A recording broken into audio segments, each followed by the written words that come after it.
Épître de Jacques chapitre 5. À vous maintenant, riches. Pleurez et gémissez à cause des malheurs qui viendront sur vous. Vos richesses sont pourries et vos vêtements sont rongés par les teignes. Votre or et votre argent sont rouillés et leur rouille s'élèvera en témoignage contre vous et dévorera vos chairs comme un feu. Vous avez amassé des trésors dans les derniers jours. Voici le salaire des ouvriers qui ont moissonné vos champs, et dont vous les avez frustrés, et les cris des moissonneurs sont parvenus jusqu'aux oreilles du Seigneur des armées.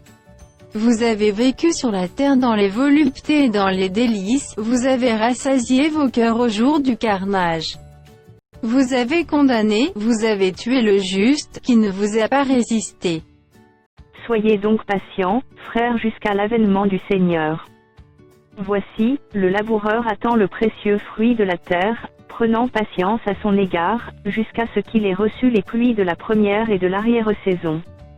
Vous aussi, soyez patients, affermissez vos cœurs, car l'avènement du Seigneur est proche.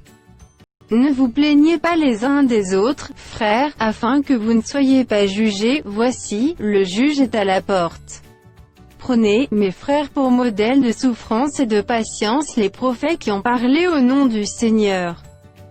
Voici, nous disons bienheureux ceux qui ont souffert patiemment. Vous avez entendu parler de la patience de Job, et vous avez vu la fin que le Seigneur lui accorda, car le Seigneur est plein de miséricorde et de compassion. Avant toute chose, mes frères, ne jurez ni par le ciel, ni par la terre, ni par aucun autre serment. Mais que votre oui soit oui, et que votre non soit non, afin que vous ne tombiez pas sous le jugement. Quelqu'un parmi vous est-il dans la souffrance? Qu'il prie. Quelqu'un est-il dans la joie? Qu'il chante des cantiques. Quelqu'un parmi vous est-il malade? Qu'il appelle les anciens de l'Église, et que les anciens prient pour lui, en loignant d'huile au nom du Seigneur. La prière de la foi sauvera le malade, et le Seigneur le relèvera, et s'il a commis des péchés, il lui sera pardonné. Confessez donc vos péchés les uns aux autres, et priez les uns pour les autres, afin que vous soyez guéris. La prière fervente du juste a une grande efficace. Élie était un homme de la même nature que nous, il pria avec instance pour qu'il ne plût point, et il ne tomba point de pluie sur la terre pendant 3 ans et 6 mois.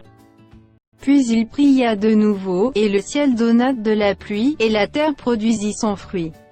Mes frères, si quelqu'un parmi vous s'est égaré loin de la vérité et qu'un autre l'y ramène, qu'il sache que celui qui ramènera un pécheur de la voie où il s'était égaré sauvera une âme de la mort et couvrira une multitude de péchés.